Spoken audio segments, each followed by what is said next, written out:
My sister gave a toast to being the only child that ever mattered. Everyone laughed.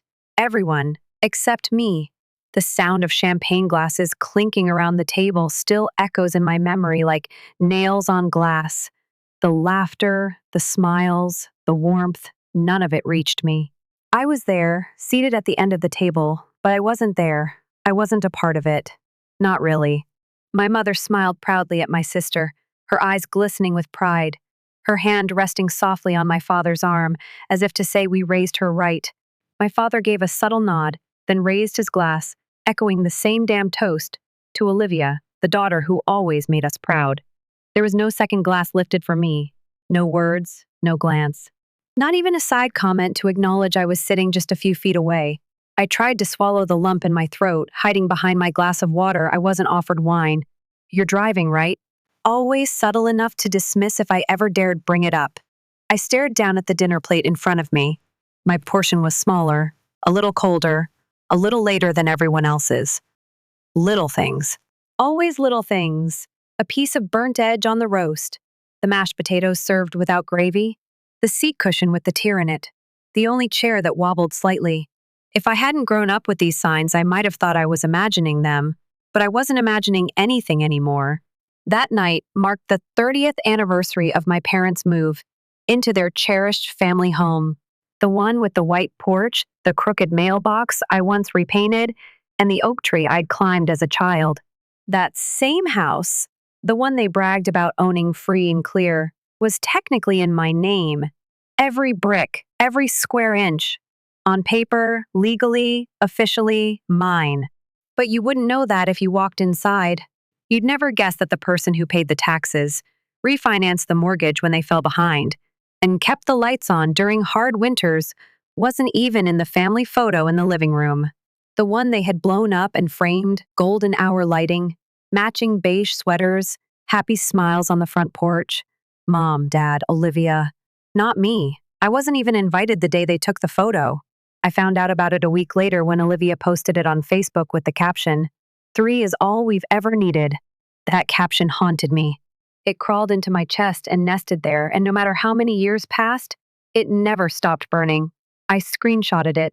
I stared at it sometimes at night, wondering what it would take for them to finally see me, wondering if it was always going to be like this, me standing in the background, holding the camera while they smiled without me. You might think I'm exaggerating, that no family is that cruel, but it's the casual cruelty that breaks you, the cruelty that isn't loud but constant. I was the child who stayed quiet, who didn't ask for much, who cleaned up after every dinner, took out the trash, helped with dishes, and never demanded attention. I was the helper, the filler space, the girl behind the curtain, making sure the show ran smoothly. Even that night, after Olivia's speech, when they all stood to hug her and congratulate her new promotion, a promotion that I'd quietly helped her get by referring her to a friend, I stayed seated, watching, waiting for the moment someone might turn to me and say, "And you, Sophia, how have you been?" No one did. I slipped away after dessert, no goodbyes, no hugs, just a quiet retreat to my car. I sat in the driver's seat for a long time, staring at the dashboard, letting the cold seep in before I turned on the engine. My hands were trembling, not from the cold, but from the weight of it all, of years, of being invisible. As I drove home to my small apartment, the one-bedroom place they never visited, never even asked about, I thought about that photo again. The one hanging above the fireplace, the one they probably smiled at every day. I pulled into my parking space, turned off the car, and sat there in the dark. I smiled politely, but inside, something was shifting. I'd stayed quiet long enough. There's something terrifying about the moment you realize you're done. Not angry, not hysterical, just done. That night, something cracked inside me. Not broken, no. More like a lock quietly clicking open. Something I didn't know I had inside me. Something cold, focused, ready.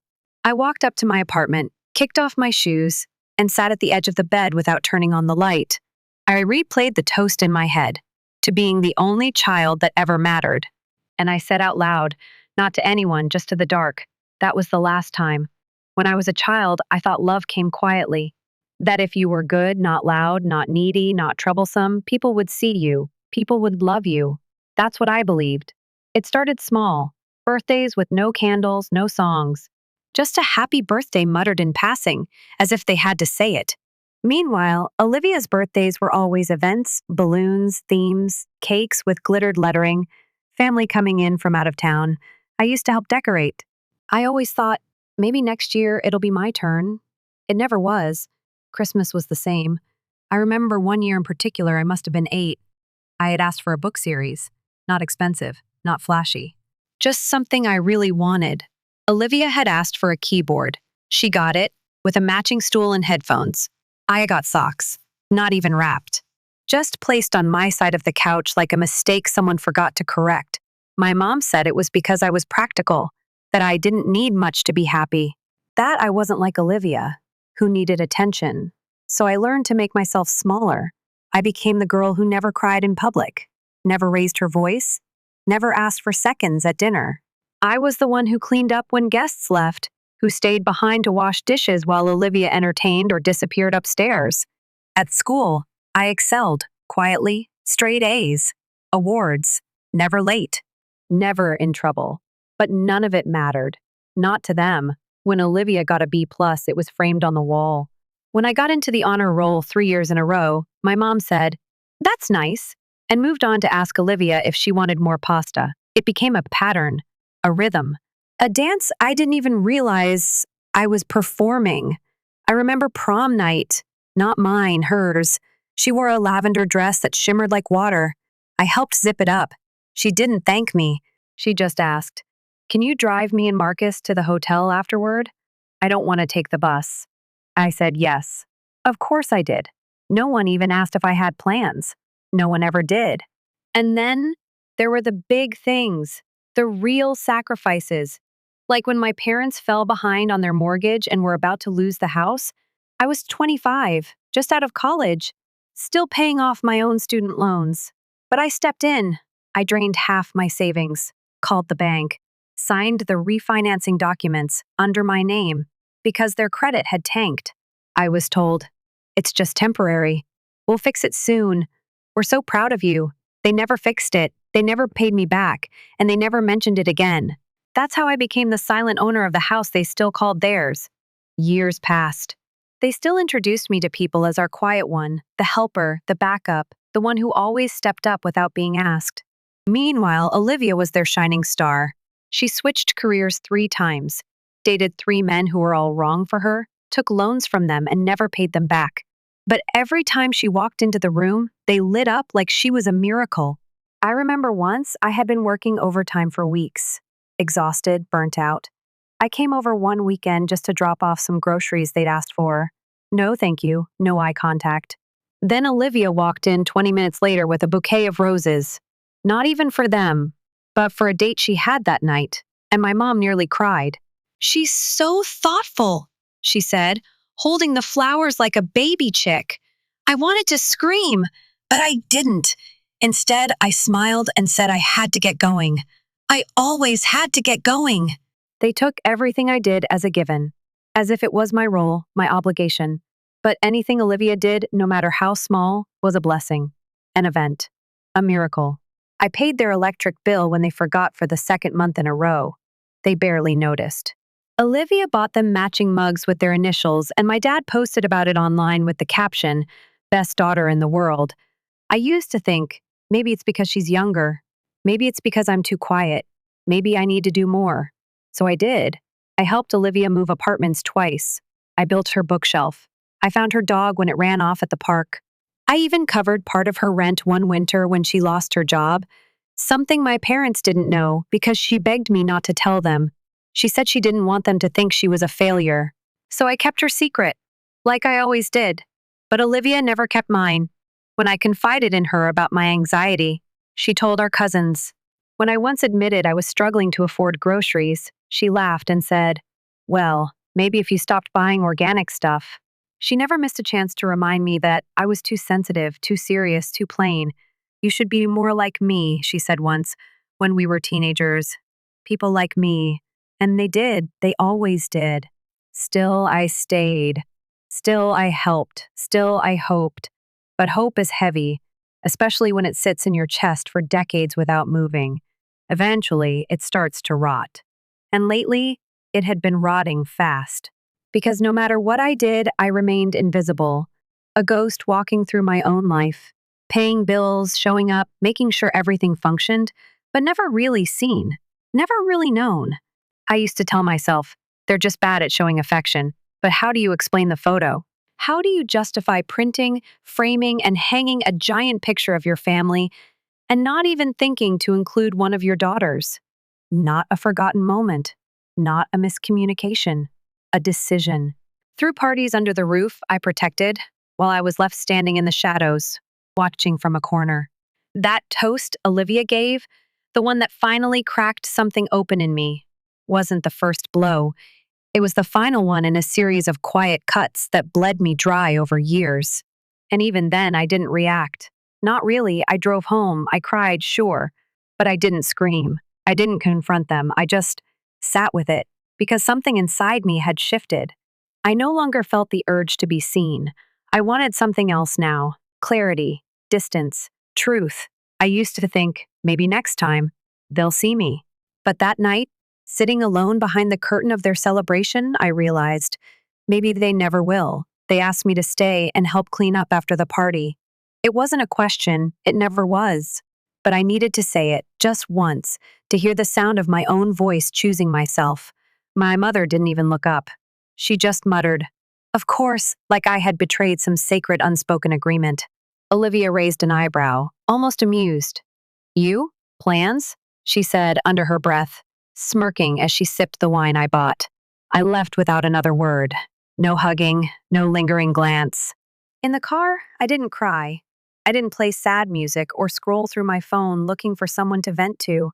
I just drove, slowly, quietly, letting the silence of the road wash over me like cold water. The next few weeks, I kept my distance. I didn't call. I didn't visit. I ignored the family group chat where they planned another weekend get-together. One I clearly wasn't expected to attend. I muted Olivia's Instagram stories. I stopped checking my mother's texts. It felt strange at first. Lonely. Like I was forgetting to do something important. But slowly, it also felt peaceful. I spent more time with myself. I started journaling again, something I hadn't done since college. I took long walks around the city, let myself explore bookstores without a purpose, and even tried a pottery class on a Tuesday afternoon just because I could. I thought about them less and less. No, I didn't. They offered to email me a copy of the signed documents. I agreed. My hands were shaking when I opened the file. There it was. My name, my signature.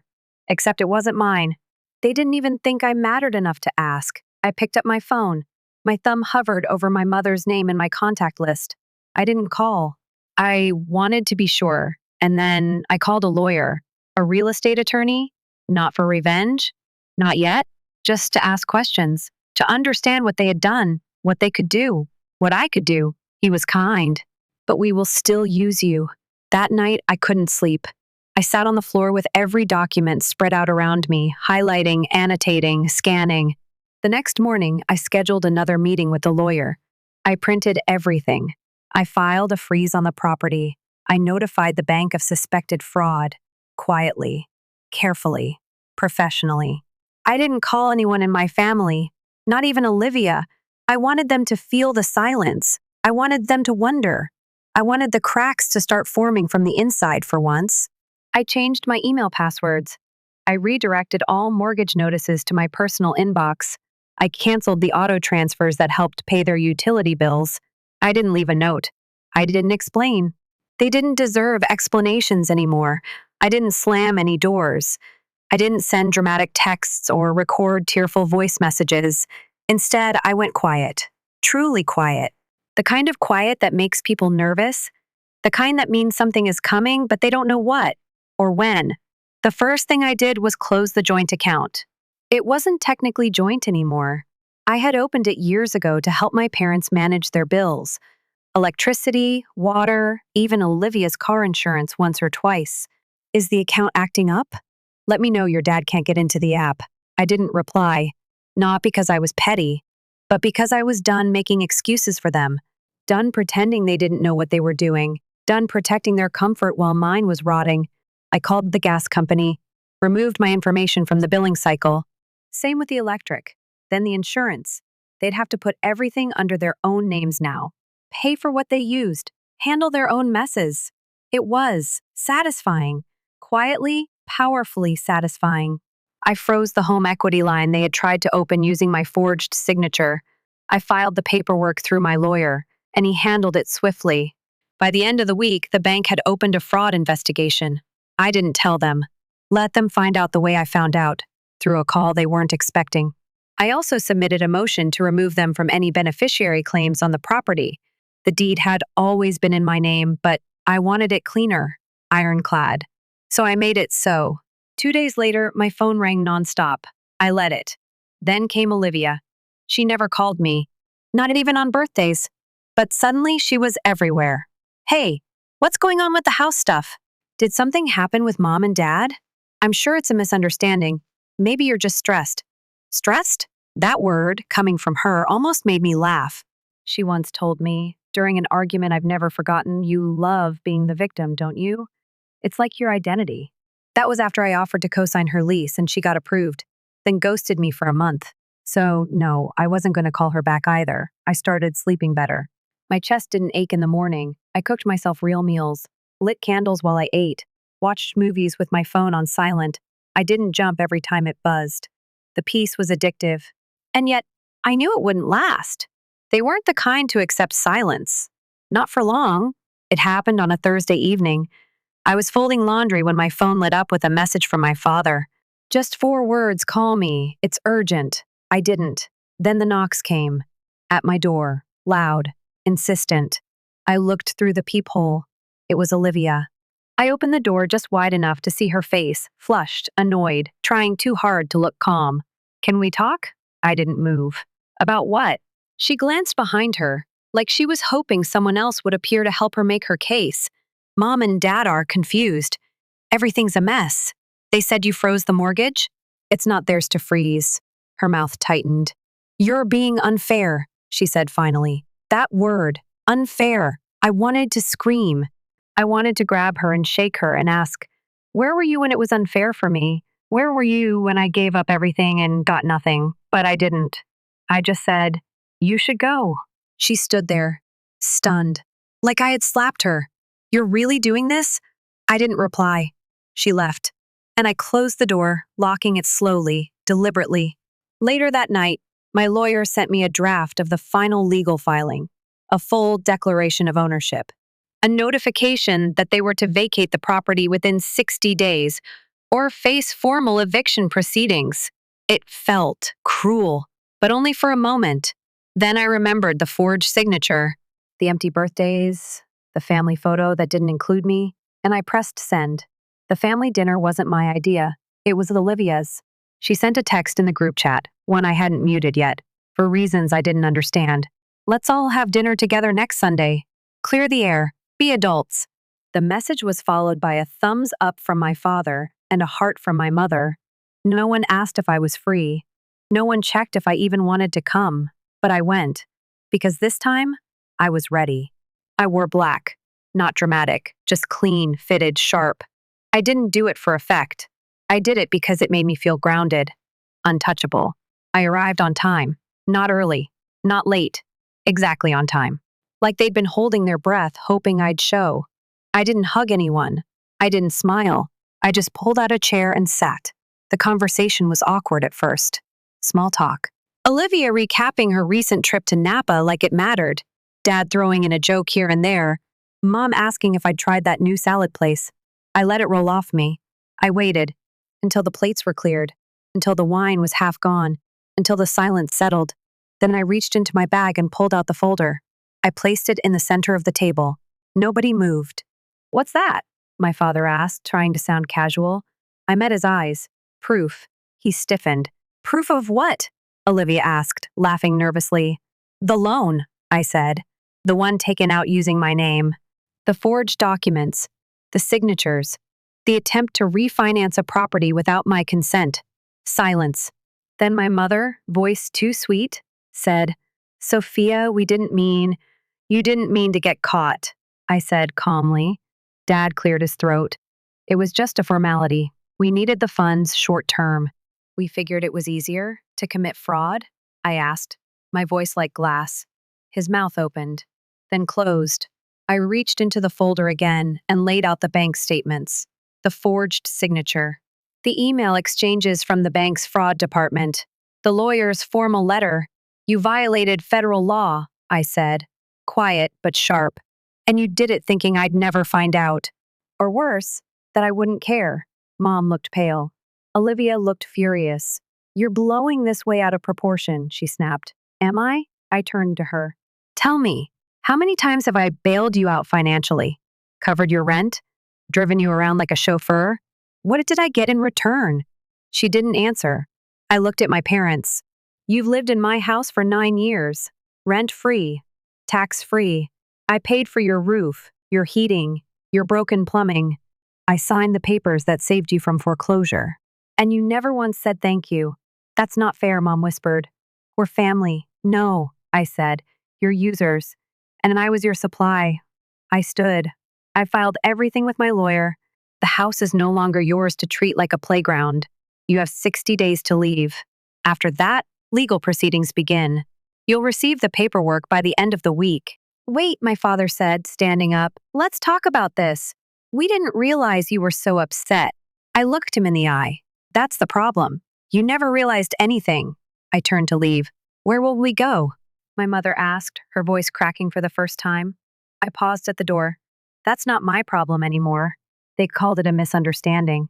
Said I was being dramatic. Said I was being cruel. But it was too late. The documents were signed. The bank had launched an inquiry. The eviction notice was on its way. They tried calling me the next day. Olivia sent a long message about ruining the family. I deleted it without reading.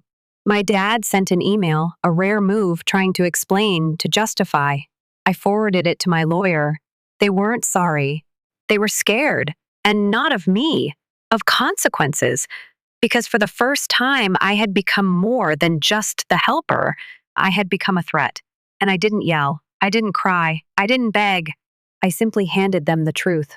Cold, heavy, undeniable, and walked away. Not because I wanted revenge, but because I finally understood some doors don't need to be slammed. They just need to be closed and locked. 2 weeks after the dinner, I got a call from my lawyer. They've responded, he said. Your parents have signed the vacate agreement. They'll be out within 30 days. No contest. I thanked him, hung up, sat in silence for a long time. It was done. They were leaving.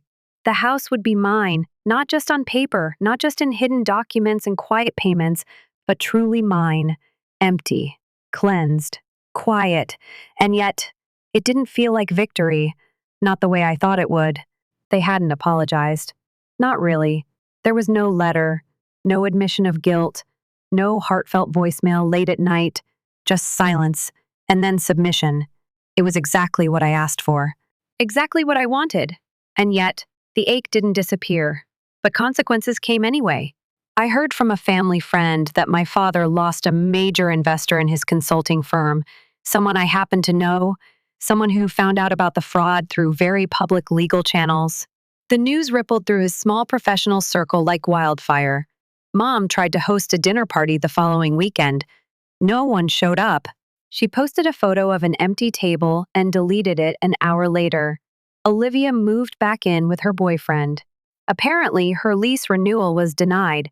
Something about late payments, noise complaints, maybe both. She stopped posting selfies, stopped sharing updates, radio silence. I didn't gloat, I just watched.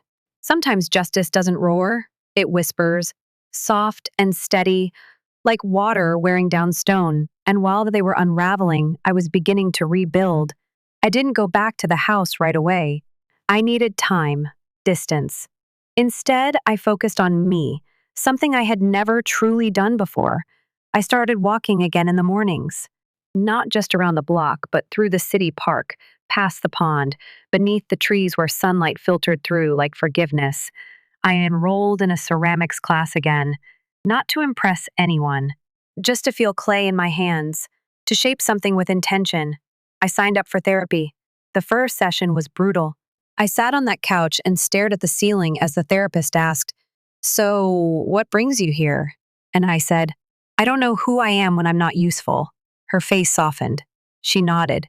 She understood.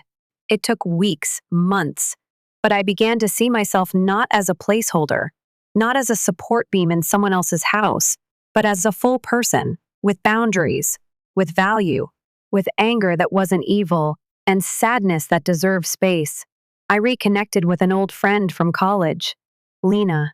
We'd lost touch over the years, mostly because I'd always canceled on her to go help my family. When I reached out, she replied instantly. "I've missed you," she wrote. "Where have you been hiding all these years?"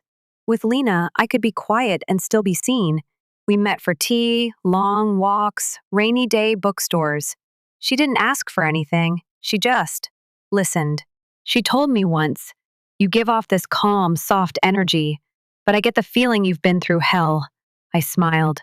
"You're not wrong. The house was emptied a month later." My lawyer texted me a simple photo, the front steps, clean. The porch swing still, no cars in the driveway.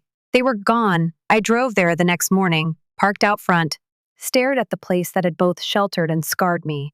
I stood at the door for a long time. I thought I'd cry, but I didn't. I just stepped inside. It smelled different. Like nothing. Like a fresh start. Room by room, I walked through. Fingers trailing walls I once painted. Floors I once mopped. Corners I once cried in. In the living room, the family photo was gone. The one that used to hang above the fireplace. The one where I didn't exist. I stared at the blank spot on the wall. Then I pulled a framed picture out of my bag, one I'd taken with Lena the week before. We were laughing, holding coffee cups, sitting on a bench under falling autumn leaves. I hung it there, centered, visible, mine. Some days, it still hurt. The quiet kind of hurt, like an old bruise that flares when you stretch too far. The kind that reminds you where you've been. But for once, I wasn't pretending everything was okay. I didn't owe anyone my silence anymore, or my money, or my time. I planted herbs on the windowsill, cooked dinner for myself, sat on the porch with tea and let the sun fall across my legs like peace. One afternoon, I found a letter in the mailbox. No return address, just my name. Inside was a card. From my mother. The front said, "Family is forever." Inside, "We're sorry if you felt excluded. We never meant to hurt you. Maybe someday you'll understand." No signature, no apology. Just more of the same. I tore it in half. Not out of rage, just finality. That door was closed. They could knock forever. I wasn't opening it again. It's been 6 months. 6 months since the house became mine, not just legally, but emotionally, spiritually, quietly. I moved in a few weeks after they left, not because I wanted to take over, but because I wanted to finally live in a place that was mine in every sense. I painted the walls. New colors, warmer tones, took down the beige curtains, opened the windows wide. I didn't erase every trace of them. That wasn't the goal. The house had history. My history, too. But I rearranged the space until it felt like me. I started a small home business, nothing glamorous, just a cozy online candle shop. I'd always loved scents, memories tied to smells. I named each candle something meaningful. First light, unspoken, October stillness. They sold well, enough to pay the bills and give me something to pour myself into. Lena helped with branding. She was my first customer. She sent me a note. "You're building something beautiful. Finally, for you." It made me cry. But not the old kind of crying, the hollow, unseen, desperate kind. This was different. This was release. Now, I wake up early. I drink my coffee on the back porch. The birds sing, the world is quiet, there's no pretending, no walking on eggshells, no holding my breath before speaking. I speak freely now, to myself, to the sky, to the part of me I buried for years under someone else's comfort. Sometimes people ask if I miss them. The answer is complicated. I miss the idea of family, the version I hoped would exist, the home where I could walk through the door and feel wanted, not tolerated. But I don't miss them. Not as they were. Because I finally understand, family isn't just blood. It's not obligation. It's not who shares your last name or shows up on holidays. Family is who sees you. Without asking you to shrink. Who shows up not just when it's convenient, but when it's hard. Messy. Real. I found those people slowly, unexpectedly. Lena, my neighbor, who brings me soup when it rains. The couple at the cafe who remember my order. The online customers who leave comments like, "Your candle reminded me of my grandmother," or "I lit this during my divorce, and it made me feel strong." Connections, gentle, real, and most importantly, mutual. Not extraction, not silence. Mutual care. One afternoon, I was rearranging some books in the living room when I found an old family album tucked behind the cabinet. I opened it, slowly. Photos from birthday parties, trips to the lake. Olivia in her princess costume, Dad grilling, Mom laughing. I was in a few, usually off to the side, holding something, cleaning something, eyes on someone else. Never centered, never seen. I closed the album, thought about throwing it away. But instead, I wrapped it in soft cloth, placed it in a box, and slid it to the back of the closet. Not forgotten, just put away. Some memories are like that. You don't destroy them. You just stop letting them define you. The other day, someone knocked on my door. It was Olivia. She stood there with her hands folded, her face careful. "I was just in the area," she said.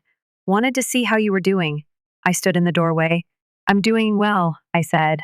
Long pause. "We miss you," she said. I didn't reply. "You know, Mom's not doing great." "She talks about you. Dad, too." Still, I stayed quiet. "I think they just didn't know how to. Love the way you needed," she added, trying. That sentence sat in the air like smoke. "They knew how to love you," I said. Another silence. She nodded, swallowed. "Okay," she whispered. "I just wanted to say that." I nodded back. "Thank you." She turned to leave. Before she reached the porch steps, I said, "Olivia." She looked back. "I'm not angry anymore," I said, "but I'm not coming back." She nodded, bit her lip, then walked away, and I closed the door. Softly. No locks. No slammed wood. Just closure. Now, I run my own business.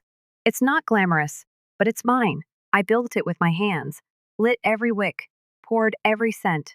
And with each candle, I release another piece of the past, another memory that no longer controls me. I'm not rich. I'm not famous. But I'm free. And that, after everything, is more than I ever thought I'd have. I used to think I had to earn love. That if I gave enough, stayed quiet enough, made myself useful enough, eventually someone would look at me the way they looked at her. But I was wrong. Love doesn't need to be earned.